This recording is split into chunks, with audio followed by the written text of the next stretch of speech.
आगे चलते हैं बेटा। अच्छा सवाल है बेटा, बढ़िया सवाल है। ये सबसे पहले बेटा एक बार है ना एडवांस के अंदर पूछा गया था, उसके बाद है ना ये सवाल कई बार मेन में आ चुका।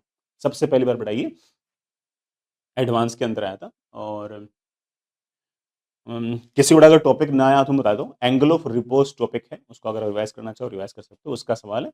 बस दिक्कत क्या है कि ना बच्चा सवाल पढ़ते वक्त ना समझ नहीं पाता कि ये एंगल ऑफ रिपोज का सवाल। अगर सवाल पहले से कर रखा है तो समझ जाएगा, अदरवाइज इतना चमकता नहीं ना। मैं समझाता हूँ। ब्लॉक है बड़ा, मास m है, is placed on the surface having vertical cross section given as y is equals to x square by 4। कोई बड़ा सरफेस है, वैसे y is equals to x square by 4 ऐसे पैराबोला शेप में बड़ा कोई ना कोई सरफेस बनी हुई है। कोफिशिएंट ऑफ फ्रिक्शन 0.5 है, उस पर बड़ा ब्लॉक रखा हुआ है। Maximum height above the ground at which the block can be placed without slipping. बिना स्लिप हुए ये ब्लॉक जो है बड़ा मैक्सिमम कितनी हाइट तक बड़ा इस सरफेस पर रह सकता है। सोचते हैं बड़ा, ये एक्स एक्सेस ये वाई एक्सेस, हमारे पास जो सरफेस है, जो रफ सरफेस है पैराबोला शेप, पैराबोलिक शेप में, वो ऐसी। This is your y is equals to x square by 4। हमने इसके ऊपर कोई ना कोई ब्लॉक रखा, लेट से बड़ा मैंने यहाँ पर कोई ना कोई ब्लॉक रखा ना, m मास का कोई ना कोई ब्लॉक रखा। अगर मैंने ब्लॉक रख दिया तो इस ब्लॉक पर कौन से फोर्सेज हैं? तो सबसे पहले तो mg इस इंक्लाइन प्लेन का नॉर्मल,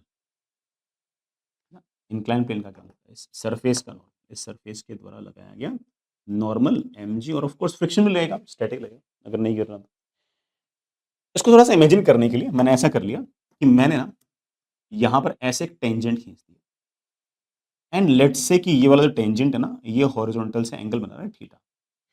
अगर ये एंगल थीटा बन रहा है और mg अगर ऐसे लग रहा है, तो mg के दो कंपोनेंट आएंगे, mg के बेटा दो कंपोनेंट आएंगे, ये हमें याद रहते हैं। इंक्लाइन प्लेन के परपेंडिकुलर डायरेक्शन में हमारे पास आएगा mg का cos थीटा, और इंक्लाइन प्लेन के अलोंग बेटा मेरे पास आएगा mg का sin, isn't it? और इस mg sin थीटा के कारण ये वाला ब्लॉक नीचे की तरफ स्लिप होना चाहेगा, ठीक है। जैसे ही स्लिप होना चाहेगा, इस पर ऊपर की तरफ है ना कोई फ्रिक्शन लग जाएगा ऐसे, और हम जानते हैं बेटा अगर नहीं गिरना तो this friction must be equal to your static friction, isn't it? So it means that कि ये जो स्टैटिक फ्रिक्शन है, पक्की बात है कि ये mg sin थीटा को बैलेंस कर रही है, तो this static friction should be equal to mg sin। ये तो हमने सिर्फ और सिर्फ सिचुएशन को एनालाइज किया है, सवाल नहीं किया, सवाल तब करें। अब सवाल में मुझसे क्या पूछ रहा है कि मैं मैक्सिमम कितनी हाइट पे रख सकता हूं, तो पहले ये सोचो कि मैक्सिमम हाइट पे रखने में दिक्कत क्या है, इन्फाइनाइट पे क्यों नहीं रख सकता? तो बच्चा बोलेगा सर जैसे जैसे मैं मान लो कि इसको और ऊपर रखता हूं और ऊपर रखता हूं, वैसे ही स्लोप बढ़ेगा, है ना। जैसे मैं ज्यादा हाइट पे रखूंगा वैसे ही ऑफ कोर्स थीटा बढ़ेगा, थीटा बढ़ेगा तो ये जो नीचे की तरफ mg का जो कंपोनेंट लग रहा है ना, थीटा बढ़ेगा तो sin थीटा बढ़ेगा, sin थीटा बढ़ेगा तो ऑफ कोर्स ये जो mg sin थीटा है ना ये बढ़ेगा, और mg sin थीटा बढ़ेगा तो ऑफ कोर्स इसको बैलेंस करने वाला जो स्टैटिक फ्रिक्शन है ना वो भी लगातार बढ़ेगा। अब ऐसा तो है नहीं कि स्टैटिक फ्रिक्शन बढ़ के इन्फिनिट हो जाएगा, स्टैटिक फ्रिक्शन की तो एक लिमिटेड औकात होती है, वो उसको पार नहीं करता, है ना? वो उस औकात को क्रॉस नहीं करता, एंड दैट औकात is known as I think limiting friction. तो इसका मतलब ये हो गया कि जब वो मैक्सिमम हाइट पे होगा ना, उस टाइम पर mj sin थीटा को जो बैलेंस कर रहा होगा ना, वो स्टैटिक फ्रिक्शन की मैक्सिमम वैल्यू, isn't it? तो कभी ना कभी ऐसा होगा। मैं ओवर एक्सप्लेन कर रहा हूँ, मैं पहले बोल रहा हूँ, जिस बच्चे को एंगल ऑफ रिपोज पता है ना, वो तो सीधा एंगल ऑफ रिपोज से कर लेगा सवाल। मैं तो एंगल ऑफ रिपोज तक पहुंचने की भी कहानी बता रहा हूँ कि मैं वहां तक कैसे पहुंच सकता हूँ। तो जब मैं मैक्सिमम हाइट पर पहुंचूंगा ऐसे, उस टाइम पर बेटा कुछ ना कुछ मैंने यहां पर टेंजेंट खींचा बेटा, ये जो टेंजेंट है बेटा लेट से कुछ ना कुछ एंगल बना रहा है थीटा नॉट, ठीक है। इस टाइम पर mg के बेटा कौन से कंपोनेंट, इधर की तरफ बेटा तेरे पास mg का कंपोनेंट आएगा mg cos थीटा नॉट, इस तरफ बेटा तेरे पास कंपोनेंट आ रहा होगा mg sin थीटा नॉट, बेटा इधर की तरफ आपके पास आ रहा होगा नॉर्मल, और इस mg sin थीटा नॉट को बैलेंस करने के लिए ऐसे लग रहा होगा बेटा तरफ फ्रिक्शन, और वो भी कौन सा फ्रिक्शन की मैक्सिमम वैल्यू, इसका फॉर्मूला भी होता है बेटा of course mu into N, isn't it? अब बच्चा रेडी है सवाल करने के लिए कि बस सर मैं इसके और ऊपर नहीं ले जा सकता, और ऊपर ले जाऊंगा तो mg sin थीटा और बढ़ जाएगा और ये स्टैटिक फ्रिक्शन इससे ज्यादा हो नहीं सकता, तो वो धड़ाम से नीचे गिर जाएगा। अगर इक्विलिब्रियम है तो नॉर्मल और mg cos थीटा नॉट एक दूसरे को बैलेंस करनी चाहिए। mg cos थीटा नॉट और नॉर्मल की बेटा वैल्यू आपके पास बराबर आनी चाहिए। ठीक है,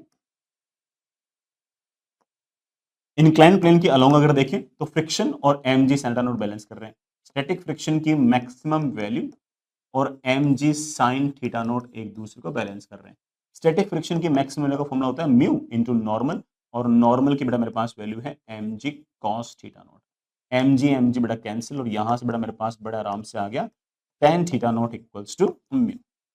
ये वाली बात मैंने पूरी की पूरी जो बात बताई है, ये मैंने एक तरीके से फ्लो ऑफ थॉट्स बताया है। अदरवाइज जो बच्चा बहुत स्मार्ट, स्मार्ट छोड़ो, जो बच्चा मेहनती है उसने ये वाला सवाल पहले से देख रखा है। उसने या तो बड़ा कहीं ना कहीं टेस्ट में देख रखा है, शीट में देख रखा है, डीप में देख रखा है, उसने सवाल देख रखा है पहले से। उसको पता है कि tan theta not equals to mu, इस एंगल थीटा नॉट को ही एंगल ऑफ रिपोज बोलते हैं, और ये मुझे पढ़ा रखा है।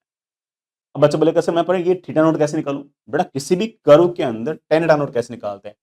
tan theta not is of course बेटा what, dy by dx, isn't it? और dy by dx बेटा मेरे ख्याल से इसको जरा डिफरेंशिएट करना, आई थिंक बेटा that comes out to be x by 2, और यहां से मेरे पास x की वैल्यू आ गई बेटा, कितनी आ गई? आई थिंक बेटा x की वैल्यू मेरे पास आ गई है 2 म्यू। ठीक है, म्यू बेटा मेरे ख्याल से 0.5 दे रखा है, तो आई थिंक बेटा x की मेरे पास वैल्यू आ गई है 1। x की बेटा वैल्यू 1 आ गई, मुझे x कोऑर्डिनेट थोड़ी पूछा है बेटा, मुझसे तो हाइट पूछिए। x कोऑर्डिनेट अगर आपके पास बेटा 1 है तो बेटा y कोऑर्डिनेट कितना होगा? y कोऑर्डिनेट होगा बेटा ऑफ कोर्स 1 का स्क्वायर बाय 4, बेटा 1 का square by 4 that comes out of course 1 by 4। तो मैंने थोड़ा सा, जिस बच्चे ने बेटा ठीक है, जो बच्चा बेसिक से सोच रहा है, जो ये वाला सवाल नहीं कर गया है, उसके लिए चेन ऑफ थॉट्स क्या होंगे वो मैंने बताने की कोशिश की। अदरवाइज तो ठीक है बेटा, बिल्कुल एकदम सिंपल सा ही सवाल था। अगर एंगल ऑफ रिपोज अगर क्लिक करता है